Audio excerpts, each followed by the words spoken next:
గత దశాబ్ద కాలం ఏ అధికారాన్ని అంటుపెట్టుకొని దౌర్జన్యాలతోని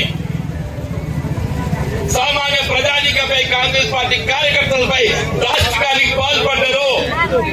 మళ్ళీ టీఆర్ఎస్ పార్టీ నాయకులు ఏదైతుందో మళ్ళా కాంగ్రెస్ పార్టీ ముసుగులో ఏదైతుందో మన రాజ్యాధికారానికి ఎన్నికలు ప్రయత్నం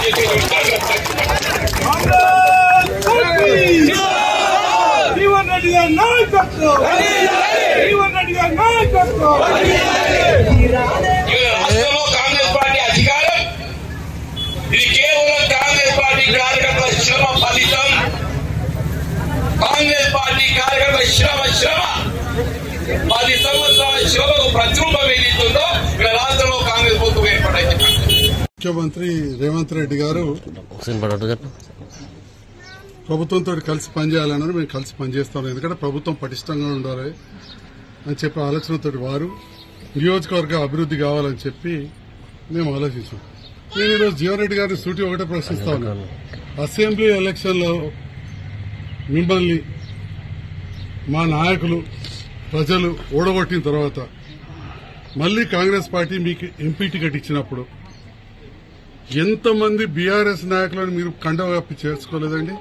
అంటే మీరు కండవ కప్పి పార్టీలో చేర్చుకున్నప్పుడు మీకు ఇవన్నీ జ్ఞాపకం రాలేదా? పాత కాంగ్రెస్ నాయకులు మా నారాయణ రెడ్డి అనో ఇట్లాంటి వాళ్ళందరూ పాత వాళ్ళు ఉన్నారు, మరి వాళ్ళకి ఇబ్బంది అవుతుందని చెప్పి ఆలోచన రాలేదా?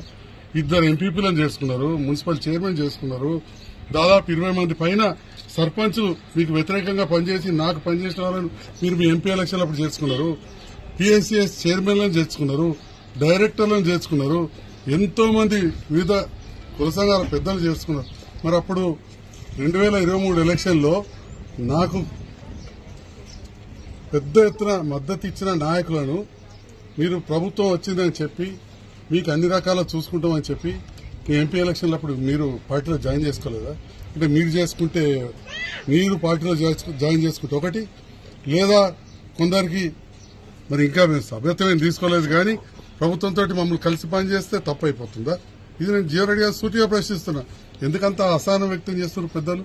వారు ఈ వయసులో చాలా, నేను వారికి నీతులు చెప్పాల్సింది కాదు, వారే అన్నారు కొన్ని గ్రామాలలో ఇదే చివరి ఎలక్షన్, వచ్చే ఎలక్షన్ వరకు అని చెప్పి ఇక కొన్ని మాటలు అన్నారు. మరి ఇదే చివరి ఎలక్షన్ అని పైన ఎంపీ ఎలక్షన్ అన్నప్పుడు మున్ముందు పార్టీ బలోపేతంగా ఉండాలని కాంగ్రెస్ అధిష్టానం ఆలోచిస్తుంది. దాంట్లో తప్పేమున్నదని నేను అడుగుతా ఉన్నా.